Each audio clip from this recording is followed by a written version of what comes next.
Let's cook fish cream mushroom. So, yun guys, kailangan tunawin muna natin sa malamig na tubig yung ating powder, yung ating cream of mushroom.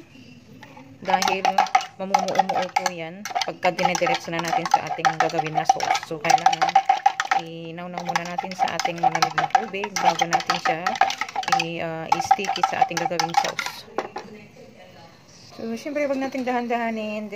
Syempre, depende yan sa dami ng ating gagawin. Kung kailan natin mapapa-sticky yung ating gagawin na sauce. Pag kulang, yun, gagawa ulit tayo, guys. So, ayan. So, medyo kulang yung ating ginawang sauce. So, ayan. Papatayin ko muna at ako'y magtitimpla ulit. Ay, sayang naman kung titimplahin natin agad-agad. Tapos sumubra naman yung ating what?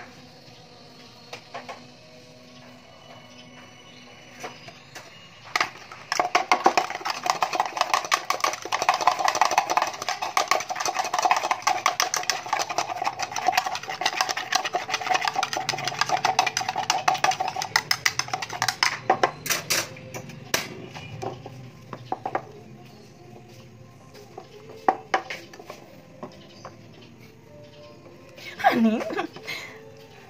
Ito, magtitimpla na tayo.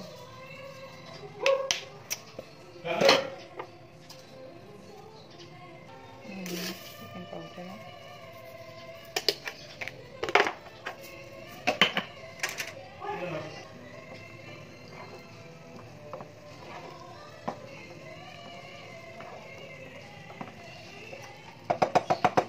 So, ayan.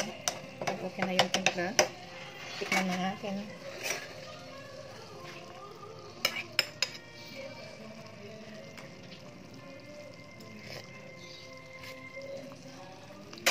Dahil may timpla na po yung ating powder, ay dagdagan na lang natin ang ating pang-grill.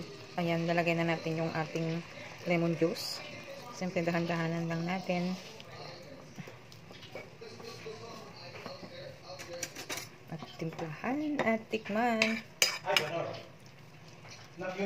Pag may mga pineapple juice naman kayo, guys, o kaya 7-Up, Mountain Dew, yan, mas masarap po yan na gawin nyo na parang pang ano yan, pang tubig. Kung nalaputan nyo po siya ng masyado, yan, pwede kayong magdagdag ng pineapple juice o kaya Mountain Dew, 7-Up. Yan. Sprite, pwede rin. Para hindi po mabago yung kanyang lasa at parang lalo pa siyang sasarap. Pero the best talaga, guys, na ang gagawin ninyong pinakatubig niya ay Mountain Dew, 7-Up or Sprite. Sunod na natin yung ating mga ingredients. Dahil ito hindi naman pwedeng i-overcook or hindi kailangan i-overcook. Okay. So, sunod na natin yung ating isda.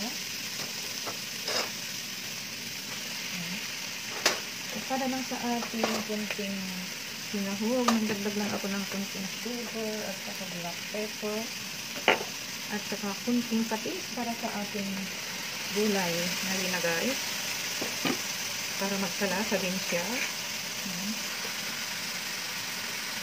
Ayan, at nang naamin na natin nag-e-evap na yung kanyang lasa. Ayan, lagyan natin yung ating ginawang sauce. Babahin na ako sa kanyang amoy, guys.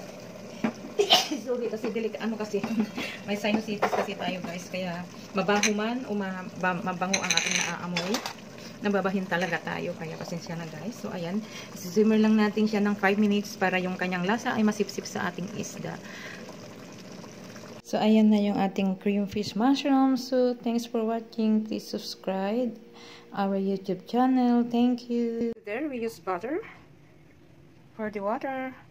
Yung mga ingredients, seasoning, black pepper, magic syrup, fish sauce, at ang ating cream of mushroom.